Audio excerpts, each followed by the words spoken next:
The beat of New York. 103.5 KTU. 103.5 KTU, the beat in New York. Carolina Bermudez, and I'm here with the Jonas Brothers. Hello. I'm so excited. Now, you guys, when you walked in, we wanted to make you feel at home. So I have a collage of all of our pictures So together. great. It's beautiful. Over the past 15 years, right? But the best part was about it, I had a picture with Joe that was on Wire Image or something like that. And I posted it somewhere. And I read the comments from some of your fans. That was the biggest mistake of my life. What'd they say? Oh, no. Who is this old lady next to Joe? I was 27 in that picture, by the way. Hey, come on. I was so jealous. about it. They're just jealous. They are, but no, you guys are back. This is so amazing to have you guys here. Thank you so much for coming to KTU. Let's talk about the album and Sucker, which is #1. So Thank you. Yes, we'd love to. how are you guys feeling about the album and coming back and seeing your fans that were, 7 years old and sending me death threats, but now are in their 20s and 30s? And no longer sending death threats. And no longer, Okay, yes, cool. exactly. That's the most important part. It feels incredible to see our fan base grow up with us and to stick around, some of which who probably were impatiently waiting for us to get back together, and some who just were very thrilled and excited to find out the news. And they've been so supportive with everything from Sucker to Cool, and now that this doc is out and the album's out, it feels just like we're living in a dream. Yeah, we're going to hit the documentary in a minute, but why do you guys think that Sucker was the great single for your comeback? And I hate saying comeback because I feel like you guys have, I feel like I've known you guys forever. So Yeah, right. But why do you think that was the one? I think that, stepping into this new chapter, we were really conscious of the fact that it had to be some real growth musically. And part of that was, Joe had laid so much amazing groundwork and had so much success with DNCE. I was fortunate to be able to do my thing with my solo stuff, and they're two very different sounds. But Ryan Tedder became a real collaborator for us in this body of work and helped us find that common ground with elements of a DNCE sound, elements of my sound, and the Jonas Brothers sound. And Sucker was the one that just made the most sense to lead with because it really embodied all those feelings and those sounds. And we knew, too, that it would be kind of a representation of the fact that we're not taking ourselves too seriously now. Yeah, you guys are having fun. The video, I think, too, is an element of that. And it's just been incredible to see that reaction, to see the song at #1 now for as long as it's been. It's been really great. Yeah, whose idea was it to include your wives in the video? Because it's just so awesome to see them all together. It's kind of their idea. Yeah, I was going to say theirs. They're like, okay, we're going to insert ourselves in the video here. No, it made the most sense, right? It's really where we are all at in our lives currently, and it just felt right. And plus, they're amazing and beautiful, and so it was the perfect choice. Now, how do they complement each other? I have 3 sister-in-laws, and so it's there's one that's the fun one. I'm the fun one, by the way. Of course you are. Yeah, exactly. No surprise there. But what are their relationships like? They're all very different. Yeah. But that makes them all a great group together. They get along really well, which is really nice. And we've got, you can't really, they all have different characters. Well, I can't speak. Too much coffee this morning. Sorry. Thank you, Kevin. You're welcome. We can edit it. Don't worry. Don't. I like it. They're at times they're all can be the party animals. At times they can be the serious ones. Whatever we need them to be at those moments, usually they are. It's really helpful for us. Do you guys ever catch them texting each other and be like, dude, come on, let's just relax and watch TV or something, Do they have a text thread yet? Just the 3 of them? I think they do. Sisters? Yeah, they do. Okay. I think so. Yeah, they do. All right, we'll make sure we find a hacker to get that. The Happiness Begins album, it is out today. And earlier this week, you guys released a documentary. I'm so excited that I got a chance to see it. It gave me a different perspective. It was so... it just gave us so many different layers of what you guys went through as a band in the beginning, and also just the family side, which a lot of people didn't know. What do you think was the hardest part, about the documentary, and what was the hardest thing to reveal? I think just the process as a whole, you really had to just be willing to open yourself up to no fear in it. And I think that was, for so long, it's in that doc as well. We lived in this world of one wrong move could everything go away. And I think by going through this process, for myself, I don't know about them, but for myself, it really did allow me to just say, okay, what will happen will happen. And I feel like being as truthful and honest as I can be will be the best version of myself and this film. And I feel like being vulnerable helps because I don't think people like seeing perfect people. Right. I think they like to see that there is a human there and there is a person that goes through some of the same things they deal with, and I hope that's what this doc really shows, and it's really about family, brotherhood, and that connectivity that we have, but at the same time, the struggles that we went through. Yeah, one of the things that I think I took away from it was that you guys were saying yes to everything because you always felt like it could always go away. And I think like there are a lot of artists that don't recognize that, and I think that's like a real driving force for you guys as a band, but also like super serving your audience. I think that's the reason why there's such excitement to see you guys coming back.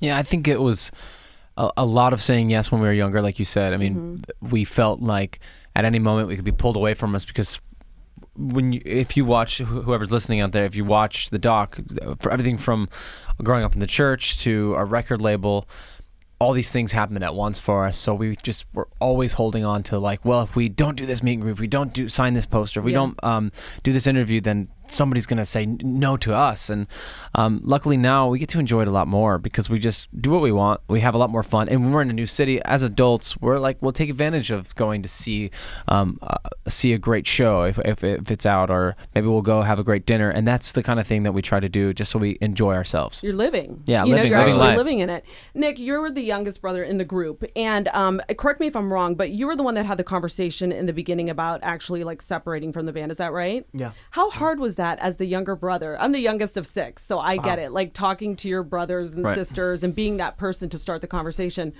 What went through your head when you had to approach your brothers about it?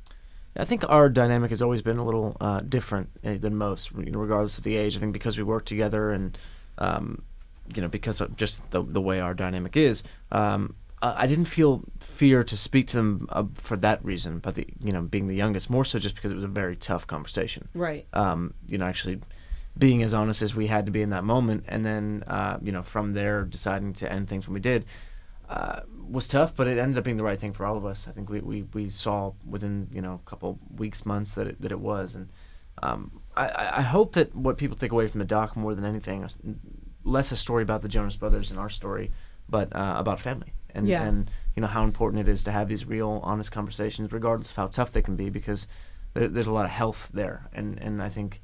What we've heard from people already saying, man, this made me want to call my brother or my sister. I have 2 little boys, and I could picture them when I was watching this documentary, and I was like, oh my gosh, I hope they never fight. I hope they never, I hope that they're always unified. And I think that's like such a beautiful relationship, like seeing you guys drinking and playing like the truth game or whatever it was, like when you guys were at your house.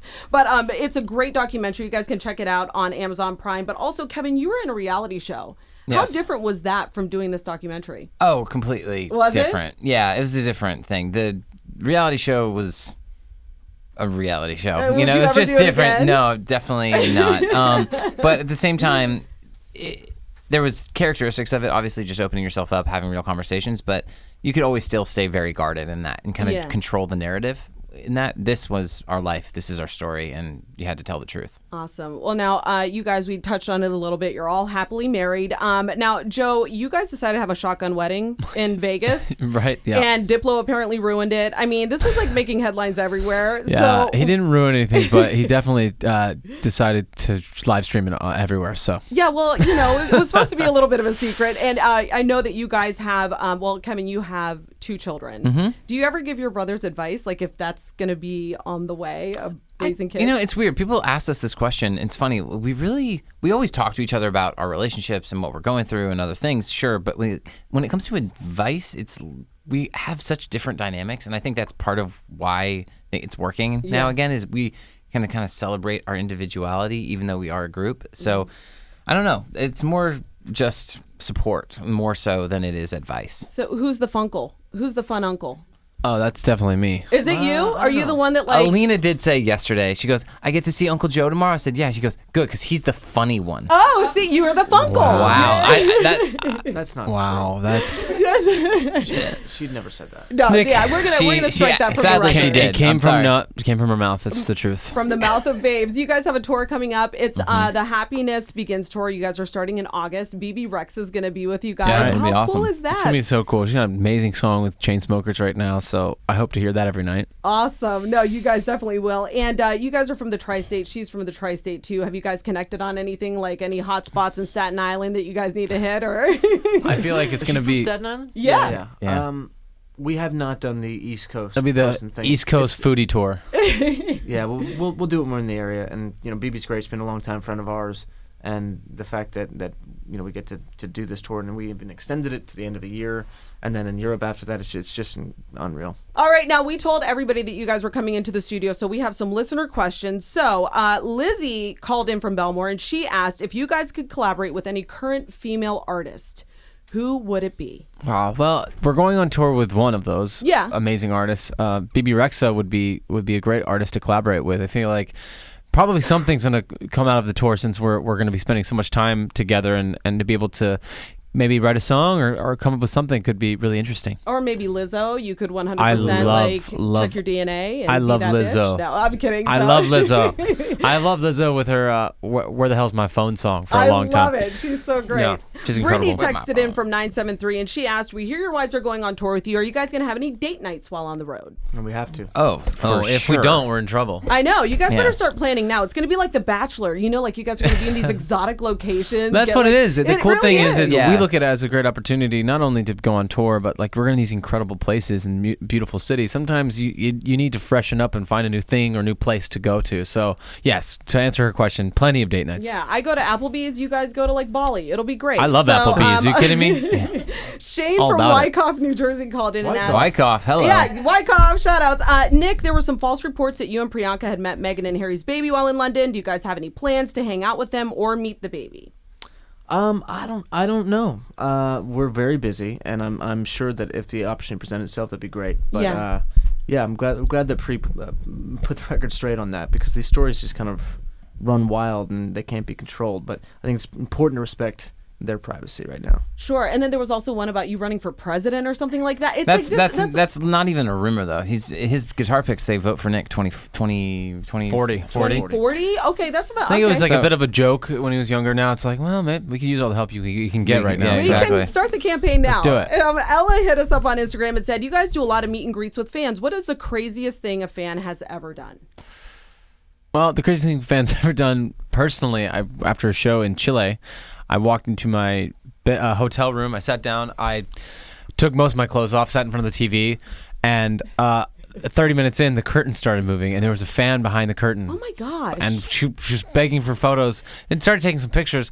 And then I might have squealed, and I would have loved to hear that. Our security came in the room and quickly escorted her away. But that was probably the craziest and most ballsy thing a fan's ever done. Yeah, absolutely. So, ladies, take note. Don't go into Joe's curtains. Okay, there's a whole bad joke there. So if you want that was amazing. Don't go into Joe's curtains. Jackie texted in from 201, and she asked, you guys recently stole the show at the Billboard Music Awards, and you really did. Despite icons like Madonna and Mariah being there, did you guys get starstruck with anyone being at that show? I feel like that BBMAs was like the biggest one ever, and everybody was about the Jonas Brothers. Oh, well, thank you. But we felt like a lot of the artists that day were fantastic. And personally, I was pretty starstruck by BTS. Oh, dude, they have I'm so fascinated by it and by them. And when I looked over, they were sitting pretty close. And there's a photo online of me just like staring at them with like googly eyes. Yeah, you're just like, what's up? But they're like the heart eye emoji. Yeah, exactly. Mariah pulled up in a car and they rolled the window down to talk to somebody, and I was just like, I just pulled out my phone and just took that picture. I was like, this is awesome. I love it, you guys. Thank you you did that. so much. You did the sneaky pick. Happiness Begins is out now, guys. Support the Jonas Brothers. Also, Chasing Happiness, Amazon Prime. It is really just a beautiful documentary. Thank you so much. So excited to see you guys again. Give it up for the Thanks, Jonas Carolina. Brothers. The beat of New York. 1035 KTU.